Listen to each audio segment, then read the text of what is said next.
It could be your sister. Your best friend. Your mother. Your daughter.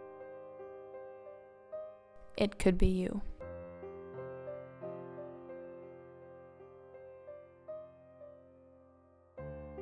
I would say that a lot of my childhood felt normal until I started spending the night at friends' houses, and I couldn't believe the wealth that was out there, and also the calm, quiet environment. That was really strange to me.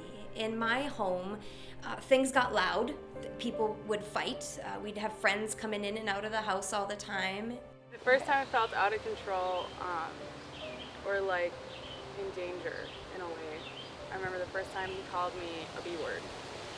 I was super against that. Don't call me names, don't try to control me, don't hurt me physically or emotionally. My dad was physically and emotionally abusive to all of us, and it seemed to be getting worse and worse. Every fight was worse than the one before. The abuse was getting worse. It would be more frequent physical abuse as opposed to just emotional or yelling, shouting, things like that. All of a sudden, like once he started hitting me, it was like he didn't stop. I found out he had a dating profile, and he denied it. The first time I asked him about the dating site, he attacked me. He ran after me and threw me against the wall, and then grabbed me and threw me onto the bed and held my hair and pushed me against the wall. And on his way to attack me, he grabbed this big, thick screwdriver, and so I was up against the wall, and it was just to my head, just digging into my skull. We had a dog that ran away. I remember my dad bringing the dog in after we had spent I don't know how many minutes running all over Kenwood, all the way down to Arrowhead, Howard Ganeson. We were all over, and it was this big moment where everything was building, emotions were building, and I could tell my dad was just not going to tolerate or would have no way to let out what was happening. When we did finally get the dog home, he took the dog in the basement and beat the dog until the dog couldn't move anymore. Sorry. I'm like, I'm getting out of here, and I'm calling the cops. Like, I need help right now. This guy just threatened to kill me, and I think he's capable of it. So I parked at the St. Luke's Pavilion parking by the ER. I figured there's cameras there, there's some light there, not a lot of people, but enough people, so if something happened where he found me, there would be a witness. So I called 911, and they got someone out there. It took them like 10-15 minutes, and they asked me all the questions. They said, obviously, since we're not arresting him tonight, we don't want you back at that house. We don't think that's safe for you right now. Have you heard of Safe Haven? And there was one fight where things were just really violent. I was only 7. I don't remember everything that happened. I have flashes of the memories, and I remember the cops showed up, and we went to Safe Haven, and we went to the shelter. And from there, I have a lot of memories of that week that we spent at the shelter. Okay, picture yourself going on vacation, right? And you're going on a cruise, and you're all excited, and it's sunny and warm, and it feels good, right? You're going on vacation. And then slowly but surely the waters get rocky. You know what I mean? I think you get a little scared, but whatever. And then the ship crashes, and you're just flown off board. When I first left him, the only way I can explain it would be like coming up for air from the water, and like you look around and you have no idea where you are. And then I could see a lifeboat coming in, and that would be like where Safe Haven comes in.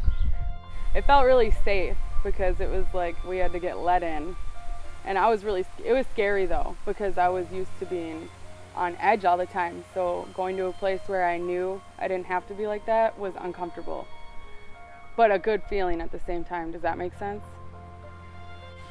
Safe Haven is so pivotal in our community because they're basically a beacon of light for victims that have nowhere else to go, that have no other resource when they've been subjected to domestic violence. Safe Haven came in and helped at a time when things were at their height, honestly, and things had been so subdued after that. I mean, I work at a treatment center. I'm supposed to be the one giving services, but here I am at a battered women's shelter, hiding from my abusive boyfriend. it's difficult for people to put themselves in that position and really understand where the victim is when they've been assaulted.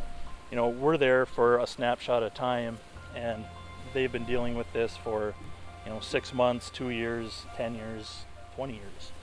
This is their reality, and this is something that we're stepping into just for a snapshot worth of time. They just made me feel normal, I guess. Not like I was crazy. If I had wanted to talk about something that happened, they would let me and validate my feelings.